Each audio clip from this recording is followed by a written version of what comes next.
இந்தியாவில் சிந்து நதி இருக்கிறது, உங்களுக்கு தெரியும்.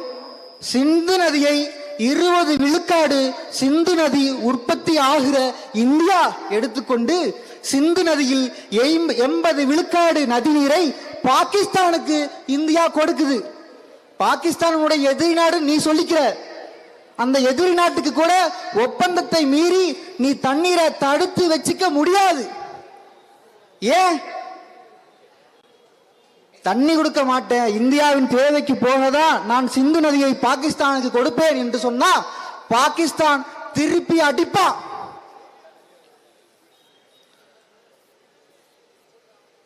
இப்படித்தான் நைல் நதி எத்தியோப்பியாவில் உருவாகுது. எல்லா நாடுகளும் ஒப்பந்தத்தின் அடிப்படையில் தான் நதி நீரை பிரிச்சுக்கிறாங்க. தேவை போக பிரிச்சுக்கல. காவிரி நீரை கர்நாடக அரசு சொல்லுகிறது அல்லவா, எங்களுக்கே தண்ணி இல்ல, தமிழ்நாட்டுக்கு எப்படி கொடுக்க முடியும்? இருக்கிற தண்ணிய பிரிச்சுக்கிறதுக்கு எதுக்கு பங்கீடு என்ற வார்த்தையை பயன்படுத்துவீங்க?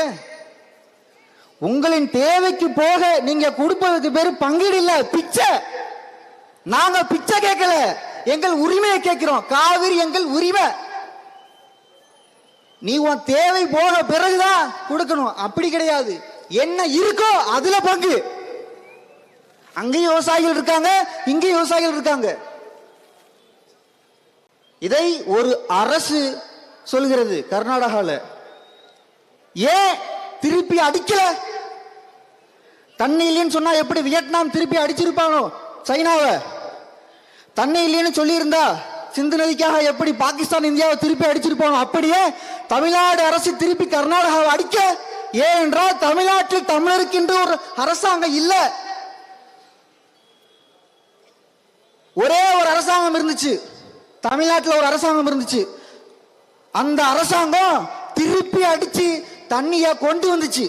த கவர்மெண்ட் ஆஃப் வீரப்பா.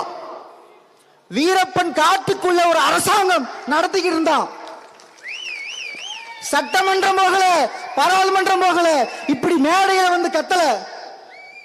ஆனால் வீரப்பன் ஒரு அரசாங்கத்தை கட்டி எழுப்பி இருந்தான். அந்த அரசாங்கம் தமிழ்நாட்டுக்கு காவிரி நீரை கொண்டு வந்துச்சு. அந்த அரசாங்கம் போனதுக்கு அப்புறம் முடிஞ்சு கதை. தமிழர்கள் நாம திருப்பி அடிக்கணும். நீங்கள் திருப்பி அடித்து உரிமையை மீட்காம காவிரி உரிமை நமக்கு சாத்தியம் இல்லை. திருப்பி அடிக்கணும்னா எப்படி? எனக்கு என் காவிரி உரிமையை மீட்டு தராத திமுகவுக்கு இந்த மண்ணில கட்சி அலுவலகம் இருக்கக்கூடாது என்று முற்றுகையிடணுமா? இல்ல. எனக்கு காவிரியில் உரிமையை மீட்டு தராத காங்கிரஸ் கட்சியின் கொடிகளை வெட்டி இந்த மண்ணிலிருந்து எரியணுமா? அப்படியும் இல்லை.